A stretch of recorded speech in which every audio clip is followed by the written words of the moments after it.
Mengapa Bosman sangat getol mengingatkan pemerintah akan jangan berhutang, jangan tergantung pada FDI, juga kurangi ketergantungan impor, serta jangan terpesona dengan sumber daya kekuatan asing di Indonesia? Itu karena cara bernegara yang berbeda, gaya antara Mardigu Nation dengan aliran 7 presiden yang saat ini telah menjabat di Indonesia. Beda itu bukan dosa, beda itu bukan salah loh ya. Beda hanya karena melihat masalahnya beda. Saat ini si Sontoloyo ini melihat dunia akan ada 2 tabrakan besar antara 2 raksasa Tiongkok dan Amerika. Analisa ancaman melihat data. Beda-beda kemampuannya dan beda strateginya. Bisa saja si Bosman salah data. Bisa saja data benar namun ilmu tipis jadi terlihat berbeda. Namun atas nama NKRI wajib kita saling mengingatkan. Hanya sebatas mengingatkan. Apa yang diingatkan? Yang diingatkan adalah sisi yang saat ini tidak digarap rapih. Ini mau kita katakan. Walau kalau orang awam atau yang kupingnya tipis ini terlihat berbeda dan melawan. Ya sakarepmu berpendapat begitu. Gak peduli kita. Kita lanjut. Kekuatan swasta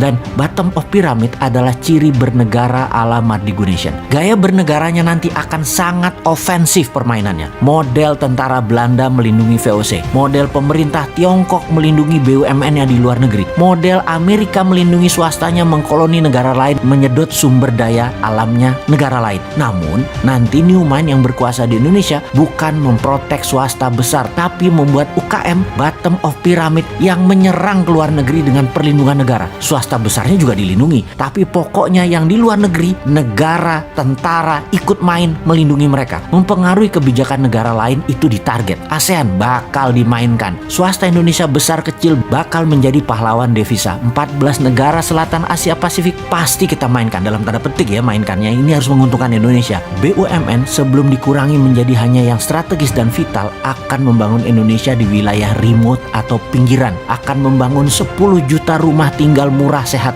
dekat dengan aktivitas. Kendaraan umum gratis, puskesmas, posyandu gratis, pendidikan gratis. Semua wilayah hidup walkable, bisa dijalani. Semua kemana-mana jalan. Dan karena apa? Karena dekat. Ini 10 juta rumah dibuat hanya dalam 5 tahun ke depan. Tentunya dengan printing money. Tidak pakai uang asing, tidak pakai tenaga kerja asing, dan tidak pakai produk asing. Pemukiman bukan di kota besar yang dibangun. Karena dengan adanya 5G, kerja bisa di mana saja. Bisnis bisa di mana saja. Jadi yang dibangun adalah di desa dan kota-kota kecil daerah lah. 10 juta rumah ini dibangun dan disebar di seluruh Indonesia. Rumah sehat, air bersih, sampah bersih, dekat dengan sarana keseharian. Konsep MMT kalau dijalankan tuh mengerikan. Namun syaratnya satu, old mind harus zero. Harus tidak ada orang yang old mind yang menjabat. Tidak satu orang pun. Karena new mind harus total mengerjakannya tanpa ada ide-ide bahwa pinjaman hutangan dengan asing itu baik dan benar. Pemahaman seperti ini harus dibungkus, harus dicoret, dipindahkan ke negara lain kalau perlu. Totalitarian pemahaman ekonomi harus diterapkan. Bukan totalitarian politik dan kekuasaan ya.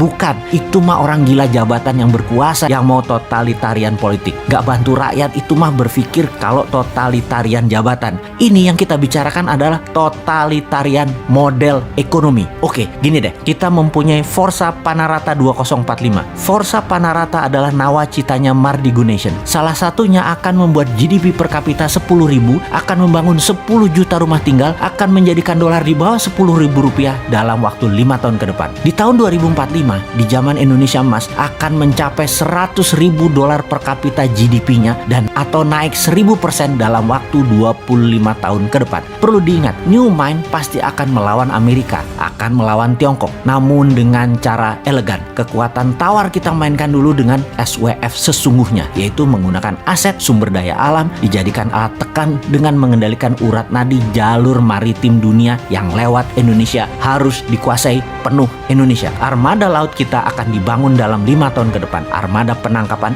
ikan, armada perang laut atau naval warfare disiapkan, radar dan satelit semua disiapkan. Mencatat peta seabed bawah laut nasional disiapkan. Alki laut dikontrol penuh oleh tower-towernya Indonesia. Setiap kapal lewat di perairan internasional di tengah Indonesia harus bayar asuransi. Ini harusnya Menteri Pertahanan yang sekarang nih mikir beginian. Tapi nggak apa-apa deh kalau nggak mikir, nggak apa-apa. Biar aja nanti Mardigu Nation yang berpikir untuk mengingatkan kaum new mind generasi digital nantinya ketika mereka berkuasa. Sekali lagi, yang sekarang ketuaan dan kuno berpikirnya, biarin aja deh.